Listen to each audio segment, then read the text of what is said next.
Hello, children. Hope you all are fine. Students, hope you have studied the first chapter and completed your assignment.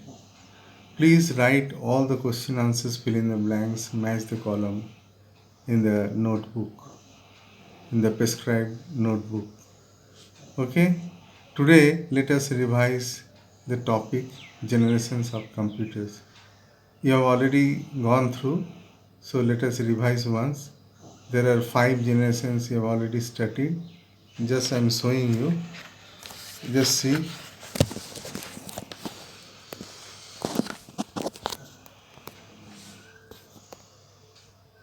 Now, children, see the table of different generations of computers. First generation technology use vacuum tubes. Second generation transistors. Third generation integrated circuits. Fourth generation microprocessor. Fifth generation artificial intelligence. And the duration is given for each generation, duration of each generation. Then input and output devices. First generation and second generation punch cards were used as input devices. Third generation keyboard, input devices, output devices, monitors were used. Fourth generation hard disk, CD, DVD, mouse, monitors were used. Fifth generation voice. Programming languages, first two generations low level languages are used. Third, fourth and fifth generation high level languages are used. Examples are given here. UNIVAC for first generation, second generation IBM 700, third generation Altair, fourth generation personal computers, fifth generation robots, and also supercomputers which were used for weather forecasting and also for space research centers. Now students, I am showing you the different technology used in different generation or the different parts. First generation vacuum tubes were used. See the picture of vacuum tubes. They were very big in size, and that's why the computers were also very big. First generation computers were very big. It almost occupies one room. Okay. Then you see second generation, the technology used the past transistors, which are smaller than vacuum tubes compared to vacuum tubes. That's why computers were also smaller in size. Second generation computers were smaller in size than first generation computers. Then third generation technology used IC, integrated circuit.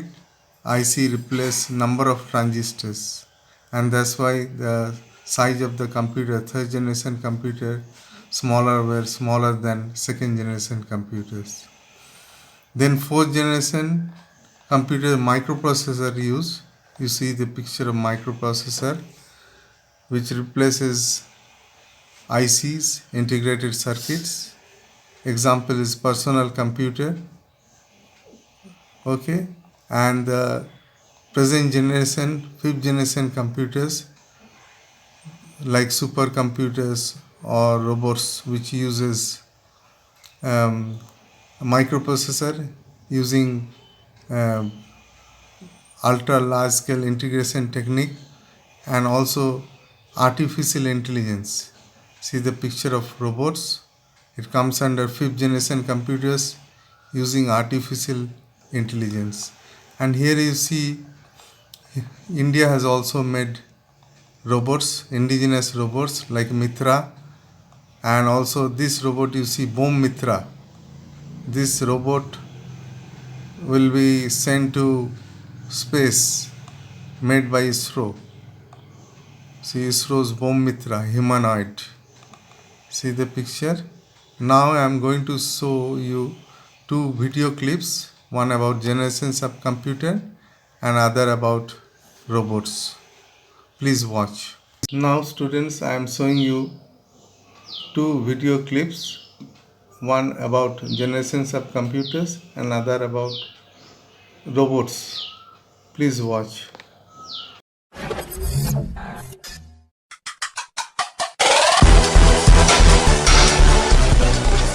Let's discuss how the modern computer evolved generation after generation.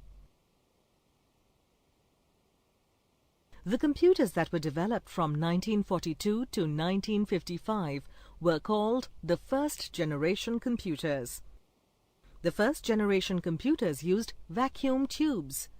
A vacuum tube consists of a glass bulb and wire. The wire is used to carry data in the form of electronic signals. The first generation computers were very large, expensive, and required huge amount of electricity. The ENIAC, or the Electronic Numerical Integrator and Calculator, was a first generation computer.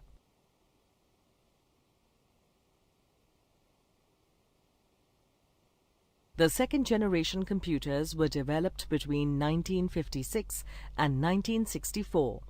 Now, what is the difference between the first and second generation computers? The second generation computers used transistors instead of vacuum tubes.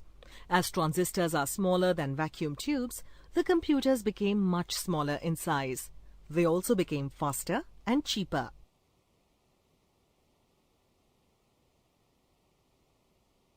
(1965 to 1975) was the period of the third generation computers. Integrated circuits were introduced during the development of the third generation computers. An integrated circuit, or IC, is as small as a transistor, but it can work as fast as thousands of them. Integrated circuits made computers faster, cheaper, and smaller than the second generation computers.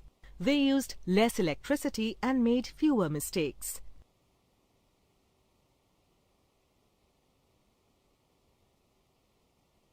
The computers developed since 1975 up to the present are called the fourth generation computers.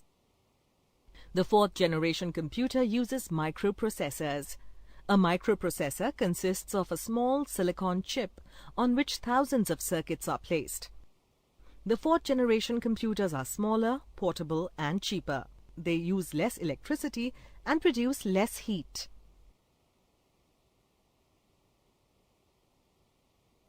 Computers that are currently being researched and developed are the fifth generation computers.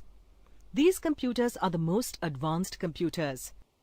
Scientists are now trying to develop fifth generation computers in a way that they can think on their own. This is called artificial intelligence. Robots work on this technology. Now try to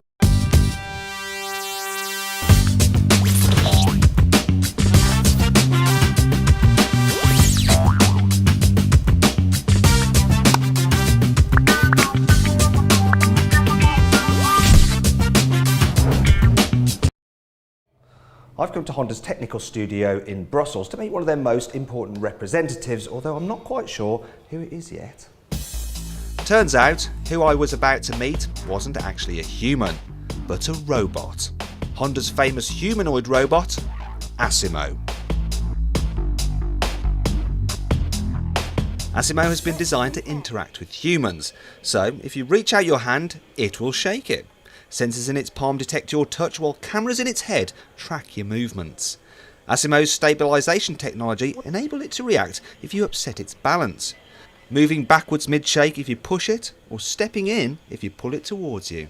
Thank you very much. This latest version of Asimo is the product of almost 3 decades of development. It all started back in 1986 when Honda built a robot which could walk, albeit very slowly and clumsily. In 1988 it was developed to walk more like a human being, and in 1993 a torso was added. By 1996 Honda's robot had become intimidatingly large, so in 1997 it was shrunk to a less threatening size, thankfully before being made autonomous. In 2000 Honda unveiled Asimo, which stands for Advanced Step in Innovative Mobility. Standing 130 centimeters tall, which is the same height as a seated adult, it's the perfect size for helping out around the home. Over the years, Asimo has been constantly developed, and it's now mobile enough to play sports. However, it's wise to warm up before any physical exercise, even if you're a robot. And as well as run at 6 miles an hour, Asimo can walk backwards and hop.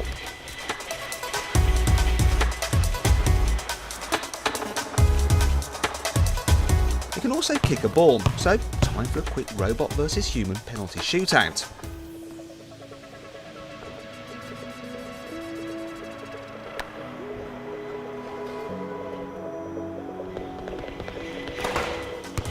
That's 1-0 to the Autobots. But is Asimo as good at saving a shot as it is at taking one?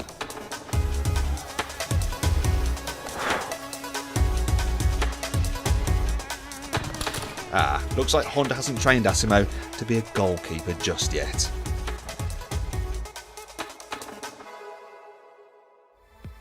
Football is thirsty work, but thankfully Asimo can get you some refreshments. With hands that have 13 degrees of freedom, it's able to perform delicate tasks, such as opening a bottle and pouring a drink. This may be unremarkable for a human, but it's an incredible achievement for a robot.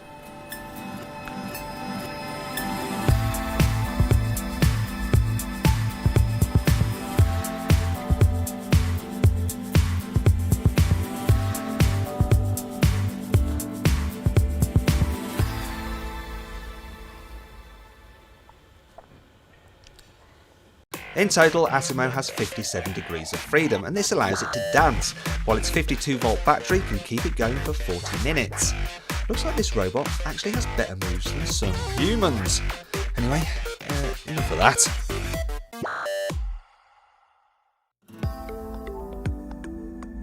Well, Asimo, I've got to go now, but it was very nice to meet you, and don't forget to write, okay, or email, or whatever it is that robots do.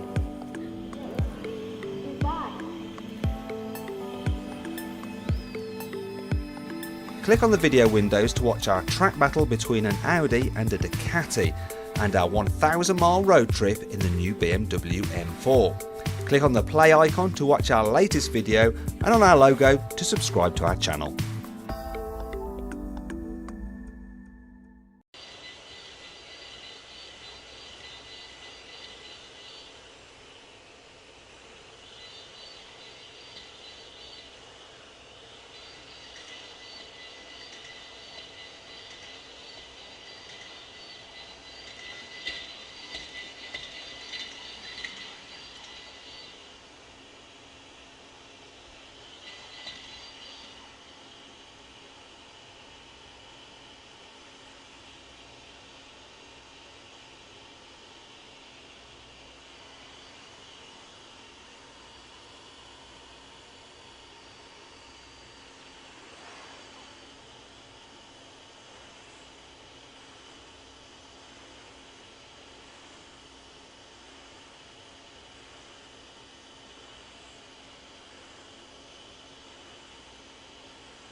ありがとう。